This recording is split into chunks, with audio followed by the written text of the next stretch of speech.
Om Swastiastu and welcome to Bali. So, what Mount Olympus was for the ancient Greeks, so is for the Balinese people Mount Agung, the highest on the island, and it's the center and the heart of the Balinese world, of their cosmology, of their pantheon, and it's the seat of their gods and of their higher spirits. And following the highest Mount Agung, all the other peaks of all the other mountains are of course seen as holy, as sacred. So for the Balinese people, everything that is high and elevated, therefore closer to the higher realms, closer to the gods and to the divine, is seen as sacred. But opposite to the higher realm of the gods and of the higher spirits, there is the underworld of the demons and of the spirits that are, we can say, lower, of the lower spirits. And this realm is what is below any land above which human beings live. So what is the place that is below any land? It's the ocean. So the ocean for the Balinese is sort of represents this underworld. Yeah, it's more like the housing of lower spirits and demons. So you see, traditionally, historically, Balinese people, unlike other island peoples of Indonesia, have never really had a good relationship with the ocean. Also nowadays, many Balinese people still can't swim, for example, and so historically they have never really lived near the ocean, near the beach, near the shore. Unlike now, which is very popular because of of tourism and people who are interested in surfing and diving in the beach and so on. But traditionally, Balinese, they have never really been intrigued, by living near the ocean, with the exception of few villages of fishermen. But even there, if you look at the way fishermen go out fishing, they never really go far off from the shore. They always sort of nearby, always because of this fear of the ocean, and of the demons that live in the ocean. So if the Balinese people have never really lived near the ocean, at the same time also violating the sacredness, let's say, of the highest areas, of the highest peaks and so on, it's also seen as not something really good. So the Balinese people have always been living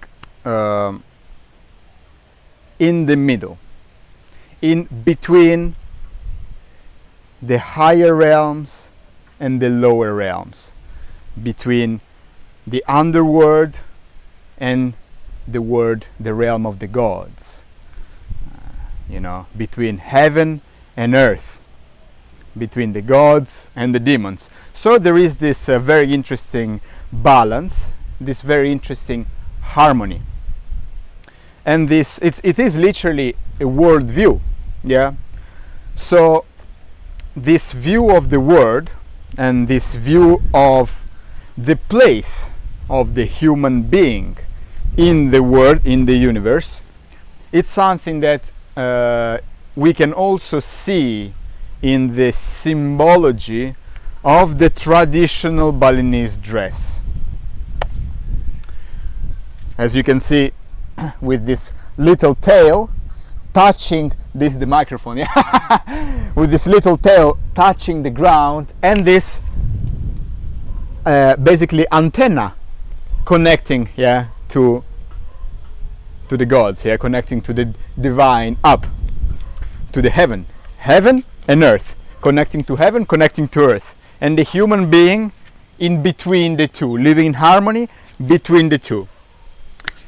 But let's analyze the thing better and in more detail. So let's start from we could call sarong, yeah, we could say sarong. Very often people say sarong. Some people might disagree, some people might agree. I have heard both opinions. They are both correct for me, because what is a sarong? Yeah, is it something specific? Is it like a specific dress, or is it just something that you wrap around your waist? You know, different people think differently, but in Balinese, in the Balinese way of dressing, what is interesting is that of this, let's say, skirt, yeah, they don't use only one, but they use two. Unlike, for example, let's say in other parts of Indonesia, where they basically use only one, or also in other parts of either Southeast Asia or in other parts of the world where they use similar skirts or sarongs, yeah, they very often use only one. In Bali they use two, that are called kamen and saput in the Balinese. So that is, yeah, not to make the thing confusing. Why two? Why two? Is one not enough? There is a very specific reason why two of them are used. The one that is below, underneath, yes, not below, sorry, underneath, the one that's underneath, this that is called kamen, yeah. Literally what it does is that it covers your body. It covers your naked body. But after you have covered your naked body, so your body is literally already covered, what do you use the second one for? What does it cover? Well, the symbology behind it, yes, symbolically, it covers the emotions. So first one covers the body, the second one closes the emotions. This is the reason why only men use two, while women use only one. Because for men it's important not to close their emotions in the sense that they have to be, you know, people living in apathy, with no feelings, with no emotions, that they have to be cold, you know. Not at all. It's not like that, and it's not about repressing emotions. It's like many other cultures around the world that see the man as, like, in his functions, yeah, as someone who has to be the master of his emotions. You have to be in control, so you don't let your emotions control you, control your doing, but you are the master. Unlike women, they don't need this. Women are allowed, yeah, at least let's say here, yeah, in the Balinese worldview, they are allowed to maybe, how to say, to express their emotions more freely, maybe, yeah, without necessarily caring too much of what the people around would think, which is important for men to be in control, to be the master of their own emotions. At the same time, we see the kamen, yeah, the skirt underneath, that very often, if this skirt, let's say, is at a certain height, and this might, there is no rule for it, it might change from person to person. Everyone has a different style of doing it, but what you will always see is this little tail hanging lower than the rest, because, as I briefly mentioned before, this is literally something that connects you to the ground. You see, this is grounding. It grounds you. Yeah. And then we move slightly higher, and we have this traditional, let's say, belt. Yeah. So first of all, let's analyze the colors. These black and white squares that we will see as the motif of so many dresses in Bali. So you will see many Balinese people wearing these skirts, these sarongs, yeah, this saput, however you want to call them, with this black and white motif. Why these black and white squares? In a way, it also can be easy to guess.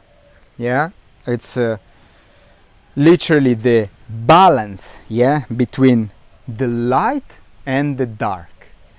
Exactly what we have seen before with the above and below, between the gods and the demons, the light and the dark in harmony. You see, 1 1 1 1, light and dark in harmony, in perfect balance. And what is the point also of this belt? What is its purpose? Like a snake that wraps around your waist, this belt represents a dragon that divides your upper body from your lower body. So again, we see this symbology again, the above and the below, the higher and the lower, this dichotomy. Yeah.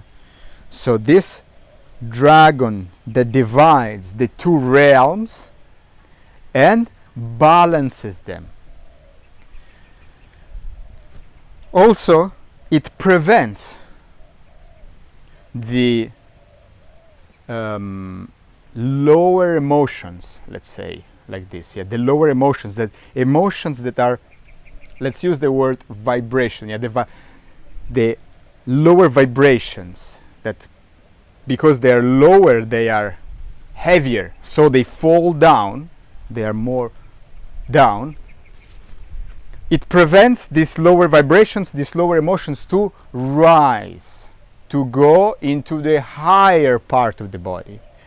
So in the moment we wear this belt and we close it, it's an action of mindfulness in which we block all the lower negative emotions, anger, down.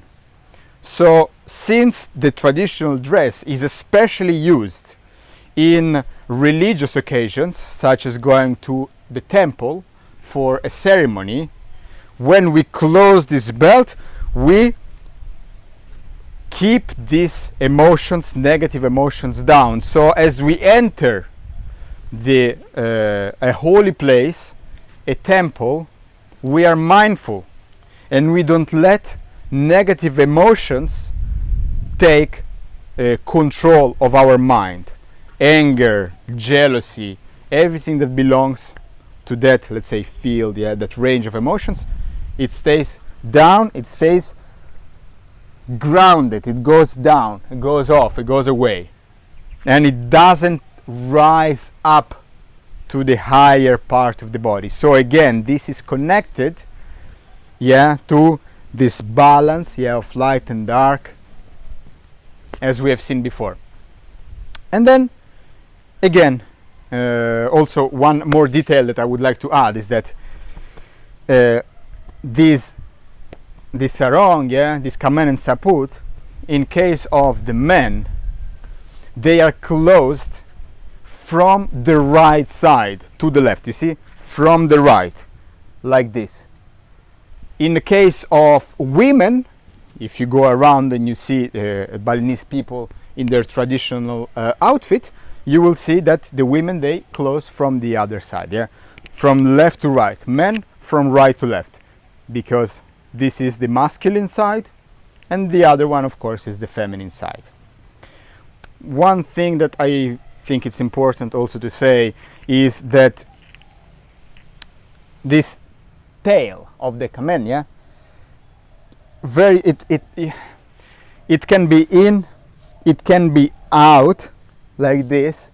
It literally depends on the style. But one thing, if you learn how to wrap this and how to close this yourself, you will realize that there are as many ways to close this dress as many Balinese people are out there.